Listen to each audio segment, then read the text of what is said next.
So you keep getting distracted from your long-term goals. You're saying yes to so many different things and you're getting overwhelmed and it's hard to make progress on where you want to go. In this video, we'll talk about what I've been running into in terms of this problem and how I've been managing it by learning about emotional intelligence, and as well as an actionable step for you to take to practice reaching your goals in the long run.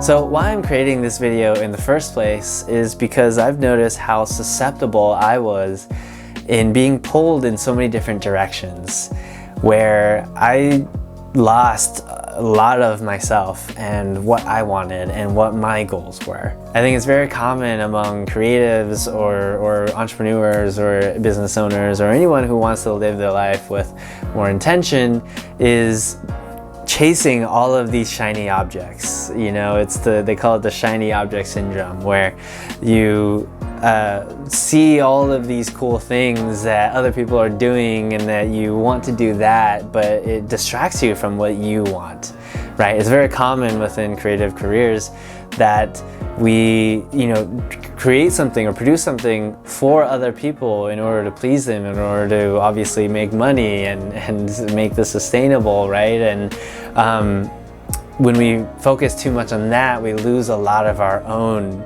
creativity. We lose a lot of why we started doing it in the first place and what excites us personally. If that resonates with you, you're in the right place. And I think that is why we feel distracted from our goals, is because first of all, we haven't really defined what that goal is within ourselves. That was what was distracting me from so many different things. There was part of me that was very proud of being the jack of all trades, right? The polymath, the Renaissance man who can do so many different things and find so much excitement in whatever I do.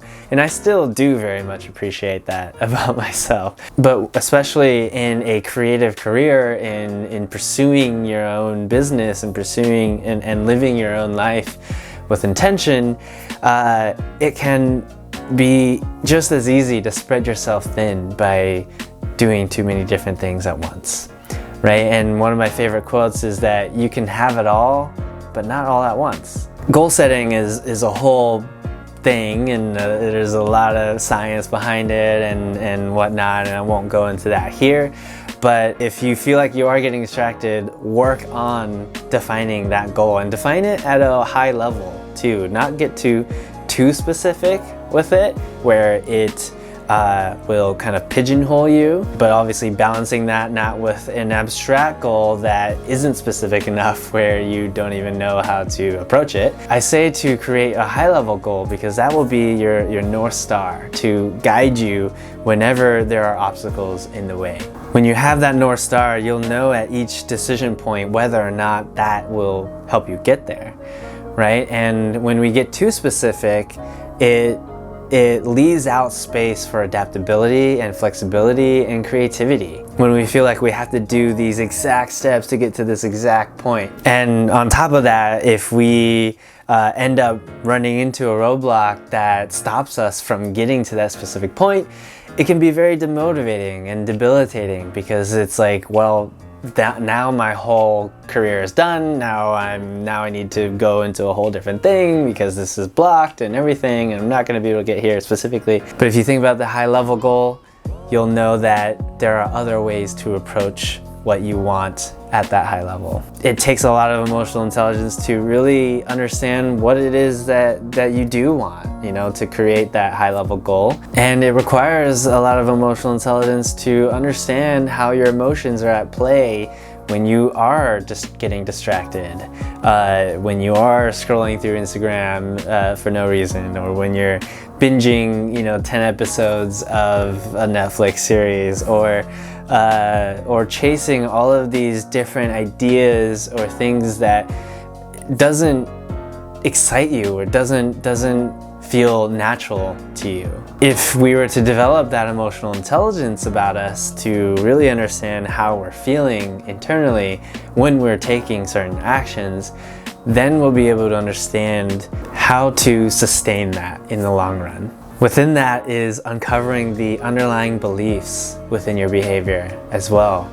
So for me, why I was chasing all of these shiny objects is because of an underlying belief that I wasn't good enough, or that I didn't know enough, or that I wasn't credible enough.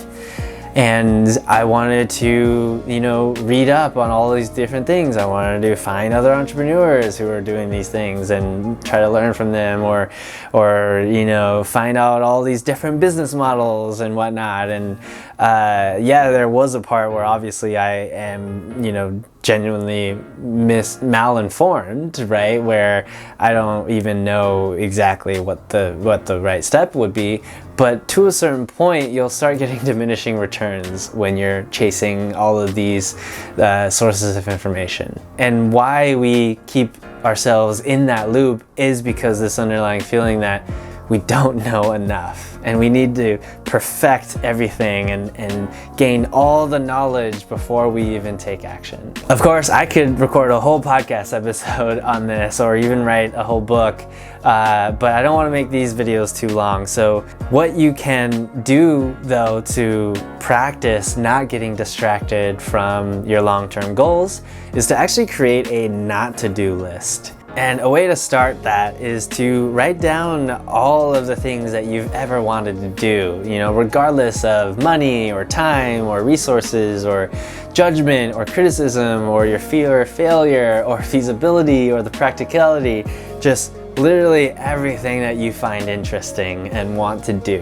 And once you've created this huge list, now you can start to identify what it is that you really want to do. And that isn't just for some other reason or for some other person's dream or whatever, right? You can pick, and actually this is the hard part, is to just pick 5 items from that list. Once you have those 5 things, now you know all of those other things are things you do not want to do. Knowing that and just having that on paper will help you stop getting distracted from all the other things that won't help you reach the 5 things that you truly want. All right, you made it. I know that these are deep topics and sometimes really personal, so I know it's a lot. I am still getting used to talking about it in front of the camera, but this video was just one part of an 11-part series I've created to outline the benefits that I've seen in emotional intelligence. And make sure you subscribe to get the other parts of the series as well. If you are interested to dive deeper, I've created a free 90-minute training as sort of an emotional intelligence 101 to go over the 5 core aspects of EQ and to help you identify what area of EQ you'd like to improve for your life as well. You can get access to that at victorung.com/EQ training, and hopefully that will give you a better picture of emotional intelligence. Thank you again for watching, and I will catch you in the next video.